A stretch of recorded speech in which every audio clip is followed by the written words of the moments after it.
I was sitting in a coffee shop last Tuesday morning, and I overheard something that stopped me cold. An elderly gentleman, maybe 75 years old, was talking to his friend. His voice cracked as he said, "My son hasn't called me in 3 months. I thought when I retired, when I finally had time, we'd be closer, but I've never felt more alone."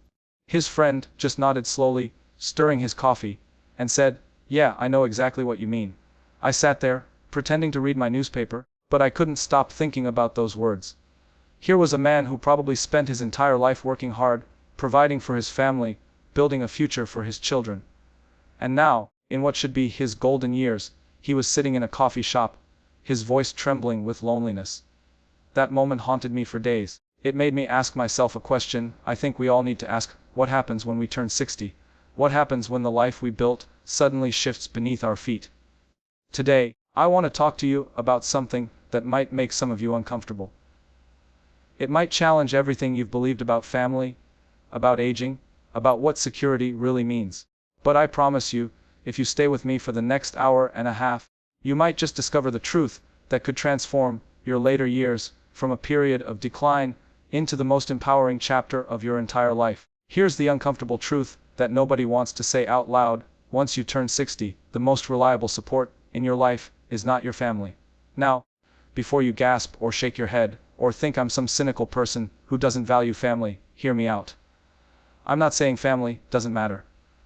I'm not saying your children don't love you. What I'm saying is this: relying solely on family for your happiness, your security, and your sense of purpose after 60 is like building a house on sand. It might work for a while, but when the storms come, and trust me, they will come, you need something more solid beneath you. Let me tell you about Margaret.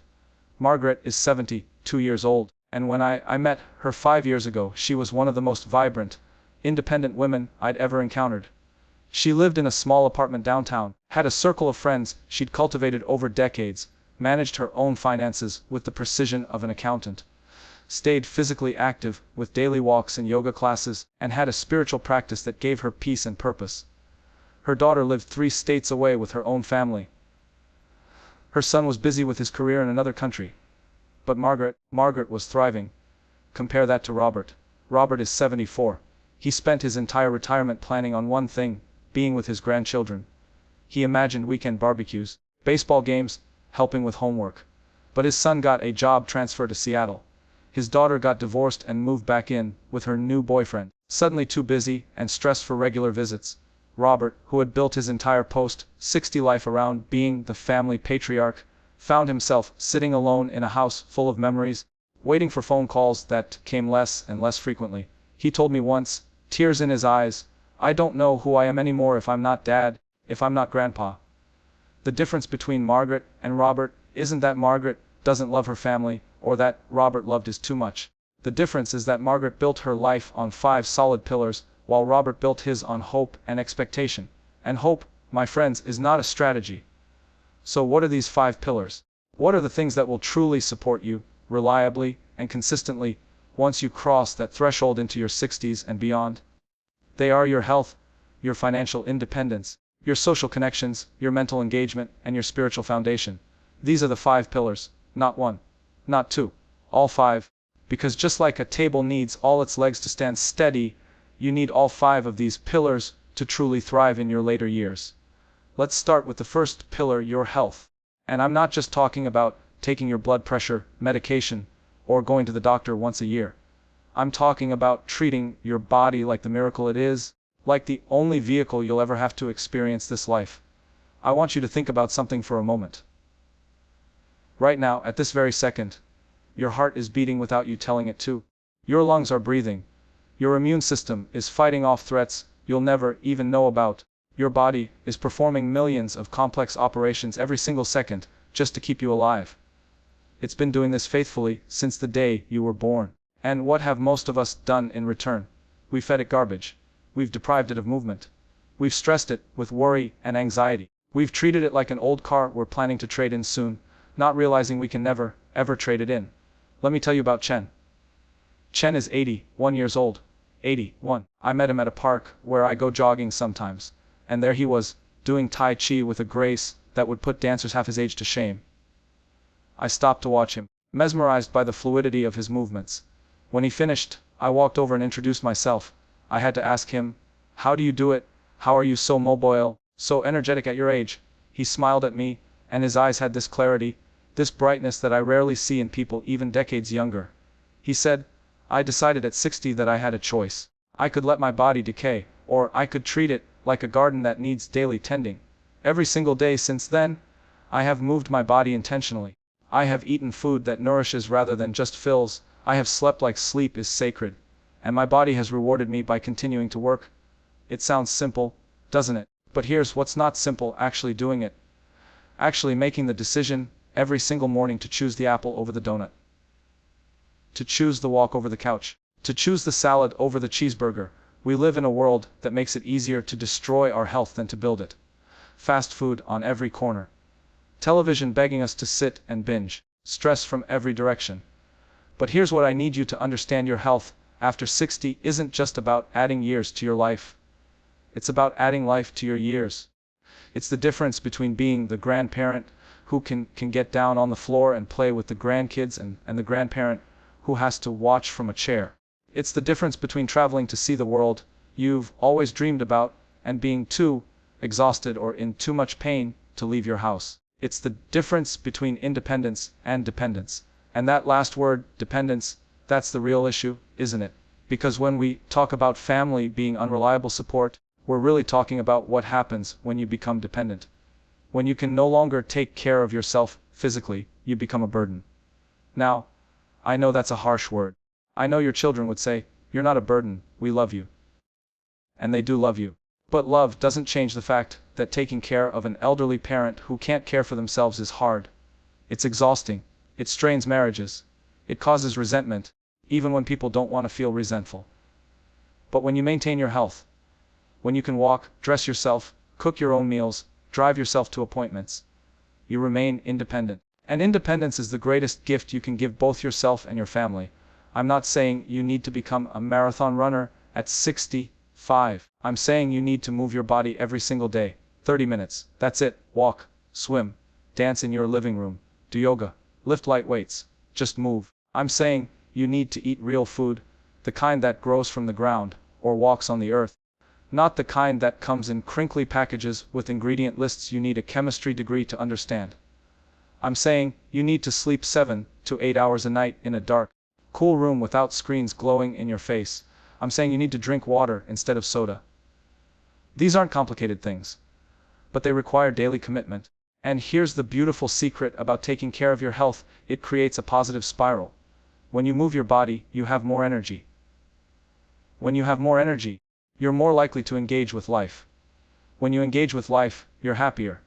When you're happier, you sleep better. When you sleep better, your body heals and regenerates. And round it goes, each healthy choice making the next one easier. The opposite is also true, by the way. When you sit all day, you have less energy. When you have less energy, you withdraw from life. When you withdraw from life, you become depressed. When you're depressed, you sleep poorly. When you sleep poorly, your body breaks down. And round that spiral goes too, each unhealthy choice making the next one more likely. Your health is your first pillar. Without it, the other 4 don't matter nearly as much. Guard it, protect it, invest in it every single day. Now, let's talk about the second pillar, financial independence. And I want to start by saying something that might sound cruel, but is actually one of the most loving things.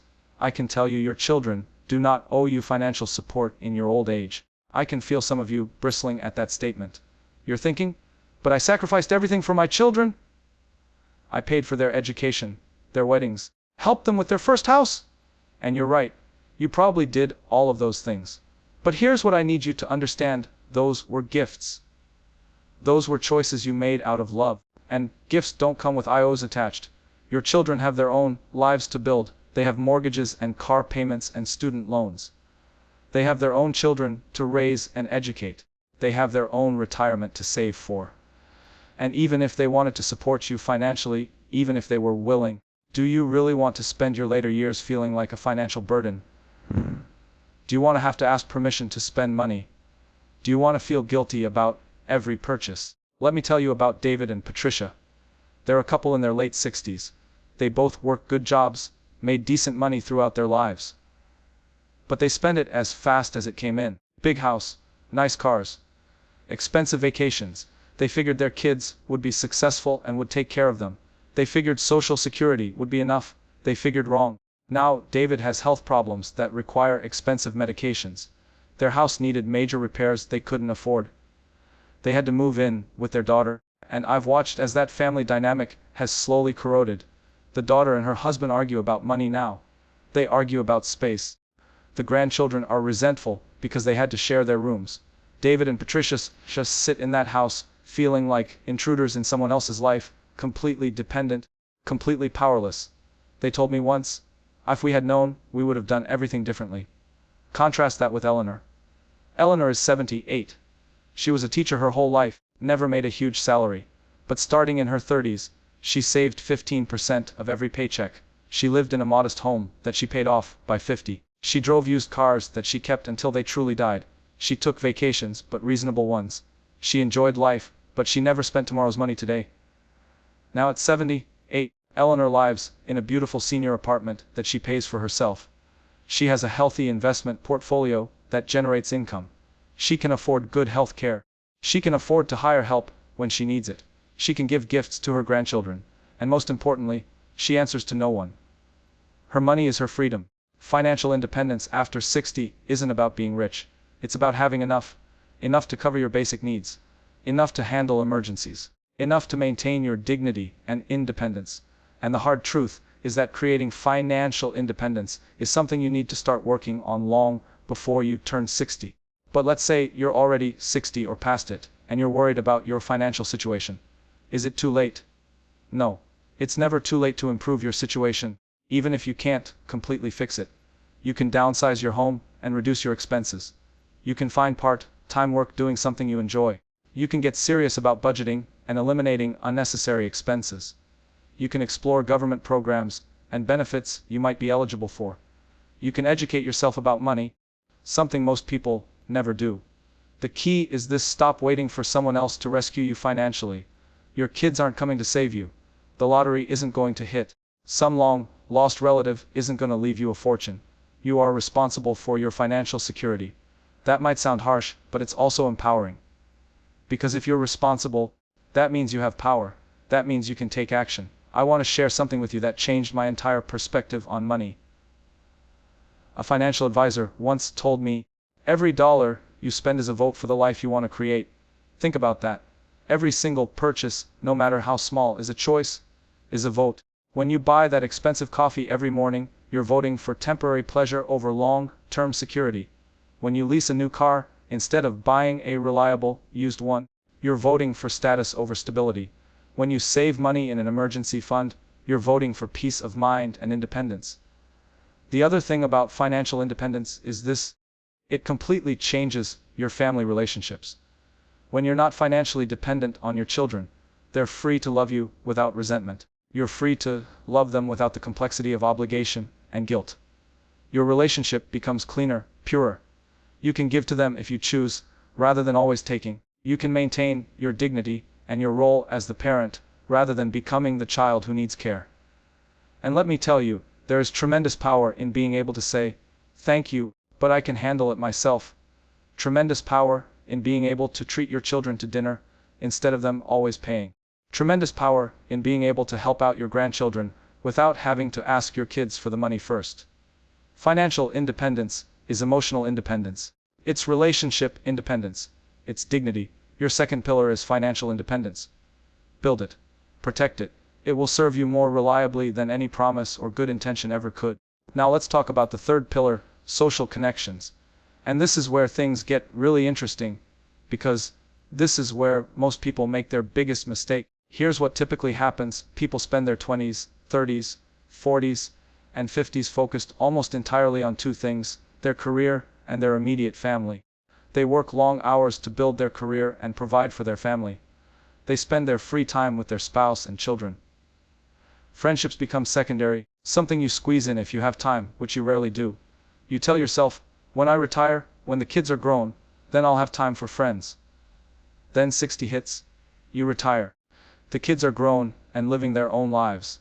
And suddenly, you look around and realize you're alone. Your work friends were work friends, and without the common context of the job, those relationships fade. Your couple friends were your spouse's friends or friends you made because your kids were in school together, and now those connections feel forced or have dissolved entirely. You might have one or two close friends from your past, but they're dealing with their own aging parents, their own health issues, their own busy grandchildren. And here's the brutal truth: your children cannot and should not be your primary social connection. They have their own friends, their own lives, their own social circles. When you make them responsible for your social life, you become that parent who calls every day, who shows up unannounced, who guilts them into spending time with you, and slowly, imperceptibly, they start avoiding your calls. They start making excuses. Not because they don't love you, but because the weight of being your entire social world is too heavy to carry. Let me tell you about Ruth. Ruth is 68, and she is one of the most socially connected people I've ever met. She has her book club that meets every 2 weeks, and they've been reading together for 12 years. She has her walking group that meets every Tuesday and Thursday morning.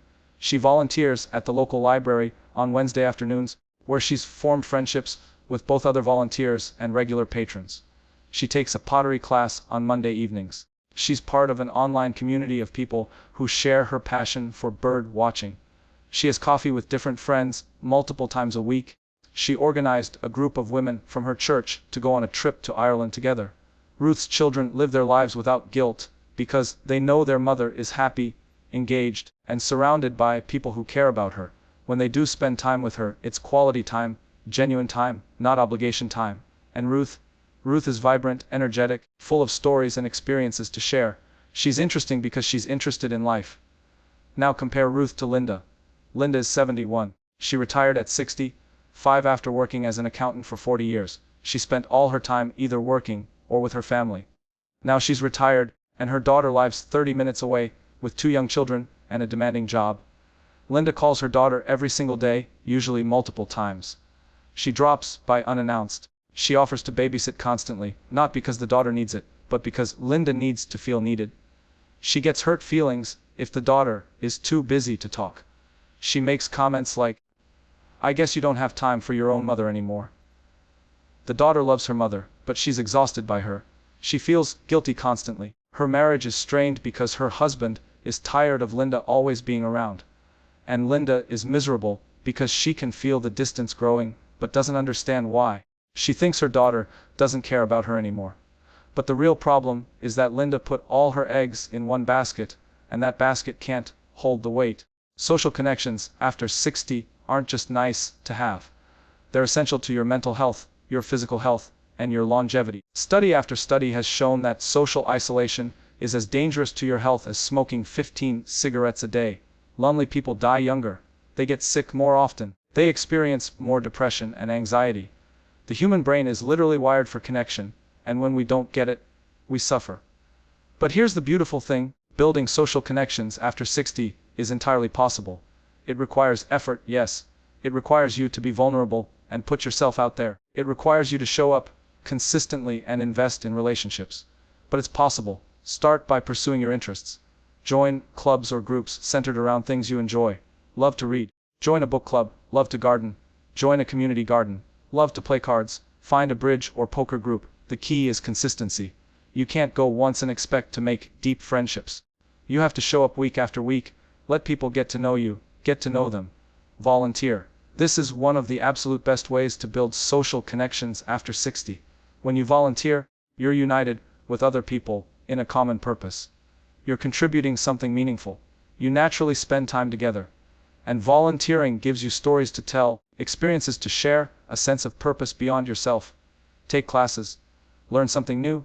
Community colleges and senior centers offer countless classes, from art to technology, to languages to dance. When you're learning together, you bond with your classmates. You have a reason to see each other regularly.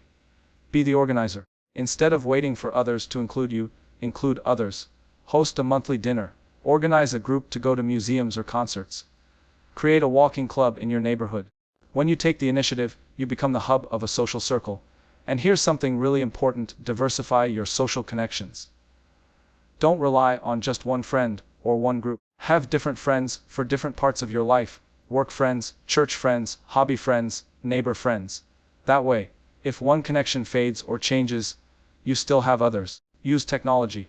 I know some of you are rolling your eyes right now, but online communities can be incredibly valuable, especially if you have mobility issues or live in a remote area. There are online groups for virtually every interest imaginable. You can connect with people around the world who share your passions. And finally, maintain the friendships you do have. Call people, send cards, remember birthdays, show up when friends need help. Be the kind of friend you want to have. Friendship, especially as we age, requires intentionality. It doesn't just happen. You have to make it happen. Your third pillar is social connections. Build them, nurture them, diversify them. They will sustain you in ways that family, as much as they love you, simply cannot. Let's move to the fourth pillar, mental engagement. And this is perhaps the most overlooked pillar of all. Most people think that once they retire, once they've put in their working years, they've earned the right to just stop. Stop learning. Stop growing. Stop challenging themselves. They think retirement means settling into a recliner with the TV remote and just coasting until the end. But here's what actually happens when you stop engaging your mind. It deteriorates. Your brain is like a muscle. Use it or lose it isn't just a catchy phrase. It's neurological reality. When you stop challenging your brain, when you stop learning new things, when you fall into the same routine day after day, your cognitive function declines. You become forgetful. You become rigid in your thinking. You lose your curiosity and sense of wonder, and eventually, you're at much higher risk for dementia and Alzheimer's. Let me tell you about Frank. Frank is 76 years old, and 2 years ago, he decided to learn to speak Italian, not because he had to, not because he was planning a trip to Italy, though he did eventually go, but because he'd always wanted to, and he figured, why not now? He downloaded language apps. He hired a tutor on video chat. He watched Italian films with subtitles. He joined an online conversation group. When I talked to Frank about this, I asked him why Italian, why now? He said something I'll never forget, because learning something difficult reminds me I'm still alive. Every time I successfully order coffee in Italian or understand a sentence in a film, I feel like I'm 16 years old again, my whole life ahead of me. My brain feels electric. I feel capable. I feel curious about what else I might be able to do. That's mental engagement. That's what happens when you challenge yourself to grow beyond what you already know. Contrast Frank with Barbara. Barbara is 73. She retired at 65 and decided she'd earned the right to do nothing. Her days became entirely routine. Wake up, watch the morning news, do a little light housework, watch her shows, make dinner, watch more TV, go to bed. Same thing, day after day, week after week, month after month. When I talk to Barbara now, 8 years into retirement, her conversation rarely goes beyond what happened on her favorite TV shows or complaints about her health. She struggles to remember names. She's not depressed exactly, but she's flat. There's no spark in her eyes. She's alive, but she's not really living. The research on this is crystal clear. People who continue learning and challenging themselves mentally age better. Their brains stay sharper. They report higher life satisfaction. They maintain their independence longer. They're more interesting to be around, which means people want to be around them, which reinforces the third pillar of social connections. So what does mental engagement look like after 60? It looks like continuing to learn. Take classes on subjects that fascinate you. You're never too old to go back to school, even if it's just for fun. Community colleges often offer discounted or free courses for seniors. Online learning platforms have opened up the entire world of knowledge. Want to understand quantum physics? Learn about ancient history? Study philosophy? It's all available. It looks like reading. Not just light fiction, though there's nothing wrong with that. But read things that make you think. Read nonfiction. Read books that challenge your assumptions. Read about other cultures, other perspectives. Read poetry and try to understand what the poet was expressing. Join a book club where you discuss what you've read with others. It looks like creative pursuits. Write your memoirs, not for publication necessarily, but to process your life and leave something for your family.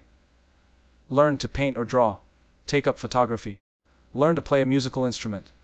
These creative activities engage your brain in unique ways, creating new neural pathways, keeping your mind flexible and active. It looks like puzzles and games. Crosswords, Sudoku, chess, bridge. These aren't just ways to pass time. They're mental gymnastics that keep your brain sharp. But make sure you're challenging yourself. If you can do the easy crossword in your sleep, move to the medium or hard one. It looks like teaching others. You have a lifetime of knowledge and skills. Share them. Mentor young people in your former profession. Teach a skill to others at a community center. When you teach, you have to organize your knowledge, articulate it clearly, answer questions. It's one of the best mental workouts there is. It looks like engaging with current events and complex ideas. Yes, watch or read the news, but don't just absorb it passively. Think about it critically. Form opinions. Discuss them with others. Try to understand perspectives different from your own. This keeps your mind active and engaged with the world. It looks like learning technology. I know this is hard for many people in the over 60 crowd. But technology is how the modern world works, and staying engaged with it keeps you connected and relevant. Learn to use your smartphone beyond just making calls. Understand social media. Use video chat to stay connected with far away family. Learn to manage your finances online. Each new technical skill you master is a victory against obsolescence. Here's what I want you to understand: you have not learned everything you're going to learn. You have not done everything you're going to do. Your life is not over at 60 or 70 or 80. You still have the capacity to grow, to expand, to surprise yourself. But it requires intentionality. It requires effort. It requires a willingness to be uncomfortable, to be a beginner again, to risk failure. And this pillar, mental engagement, it feeds back into all the others. When your mind is engaged, you're more interesting to others, which strengthens your social connections. When you're learning and growing, you feel better about yourself, which motivates you to take better care of your health. When you're mentally sharp, you make better financial decisions. Everything connects. Your fourth pillar is mental engagement. Challenge yourself, learn, grow, stay curious. Your brain will thank you, and so will everyone who has the pleasure of knowing you. Now we come to the fifth and final pillar, spiritual foundation. And I need to be clear about what I mean here, because I know this word, spiritual, means different things to different people. I'm not necessarily talking about religion, though for many people, religious faith is a crucial part of their spiritual foundation. I'm talking about something deeper and broader than that. I'm talking about your sense of meaning and purpose. I'm talking about your connection to something larger than yourself. I'm talking about how you make sense of suffering and mortality. I'm talking about the values and principles that guide your life. Here's why this matters so profoundly after 60. This is when mortality becomes real. When you're 30, death is an abstract concept, something that happens to other people, something far in the future. But at 60 and beyond, you start going to funerals. You start losing friends. You start experiencing health problems that remind you your body won't last forever. You start thinking about what legacy you'll leave, what your life has meant. Without a spiritual foundation, these realizations can lead to despair, to existential crisis, to a sense that nothing matters because it all ends anyway. I've seen people crumble under the weight of their own mortality, becoming bitter, fearful, angry at the world. But with a spiritual foundation, these same realizations can lead to gratitude, to peace, to a deeper appreciation for each day, to a sense that your life has had meaning and purpose, and that meaning continues right up until your last breath. Let me tell you about James. James is 82 years old. He was diagnosed with terminal cancer 6 months ago. The doctors gave him 6 months to a year. When I visited James last week, I expected to find a man in despair. Instead, I found a man at peace. He was sitting in his garden, where he still goes every day that weather permits. He told me, "I've had a good life. I've loved and been loved. I've contributed something to this world through my work and my relationships. I've tried to live with integrity. I've experienced beauty and wonder. I'm grateful for every day I've had, and I'm grateful for every day I have left. Whatever comes after this, I'm ready for it." That's spiritual foundation. That's what it looks like when someone has done the inner work to understand their place in the universe, to make peace with the things they cannot control, to find meaning that transcends their individual existence. Compare James to Michael. Michael is 77 and in good health, but Michael is terrified of death. He can't talk about it. He avoids funerals. He obsessively reads about anti-aging treatments and life extension. He's angry at the universe for the injustice of mortality. He spent his whole life chasing success, money, status, thinking these things would give his life meaning. Now, as he ages, he's realizing none of it matters in the face of death, and he has nothing else to fall back on. He's wealthy, but he's miserable. Building a spiritual foundation doesn't happen overnight, and it's not something you can fake. It requires deep, honest reflection about your values, your beliefs, your purpose. It requires confronting difficult questions. Why am I here? What matters most? What do I believe about death and what comes after? How do I want to be remembered? What does it mean to live a good life? For some people, this foundation comes through religion, through belief in God or a higher power, through the rituals and community of a faith tradition, through prayer or meditation that connects them to the divine. If this is you, if you have a religious faith, I encourage you to deepen it. Don't just go through the motions. Really engage with your tradition's wisdom teachings. Study your sacred texts. Develop a regular spiritual practice. Serve others through your faith community. For others, spiritual foundation comes through philosophy, through reading the great thinkers who've wrestled with questions of meaning and mortality. The Stoics, who taught that we should focus on what we can control and accept what we cannot. The Buddhists, who teach about impermanence and the importance of being present. The existentialists, who argue we create our own meaning through our choices and actions. For still others, spiritual foundation comes through nature, through the recognition that we're part of something vast and ancient and beautiful, through experiencing awe at a sunset or a mountain range or the ocean, through understanding that the atoms in our bodies were forged in stars billions of years ago and will continue on in new forms after we die. It can come through art and music and literature, through creating beauty or experiencing it, through the recognition that humans across all times and cultures have sought to express something beyond the mundane, to reach for transcendence. It can come through service, through dedicating yourself to making the world better in some small way, through finding meaning in contributing to something that will outlast you. The specific path matters less than the commitment to the journey. What matters is that you do the work to answer these big questions for yourself, that you build a framework for understanding your life that gives it meaning beyond the material, beyond the temporary. And here's why this pillar is so essential after 60. It changes everything about how you experience aging. When you have a strong spiritual foundation, you're not desperately trying to hold on to youth. You're not terrified of every wrinkle and every ache. You understand that aging is natural, even beautiful, in its own way. You see it as moving through chapters of a meaningful story rather than sliding toward oblivion. It also dramatically improves your relationships with your family. When you're not terrified of death and loss, you can be fully present with the people you love. You can let go of resentments and grudges because you understand life is too short and too precious for that negativity. You can forgive both yourself and others. You can love more freely because you're not holding on so tightly. A spiritual foundation also gives you resilience in the face of loss and difficulty. Because let's be honest, after 60, there will be losses. Friends will die. Your health will decline. You'll face challenges. But when you have a spiritual foundation, you have a way to process these experiences, to integrate them, to find meaning even in suffering. Building this fifth pillar requires several practices. First, solitude and reflection. You need time alone with your thoughts. Turn off the TV.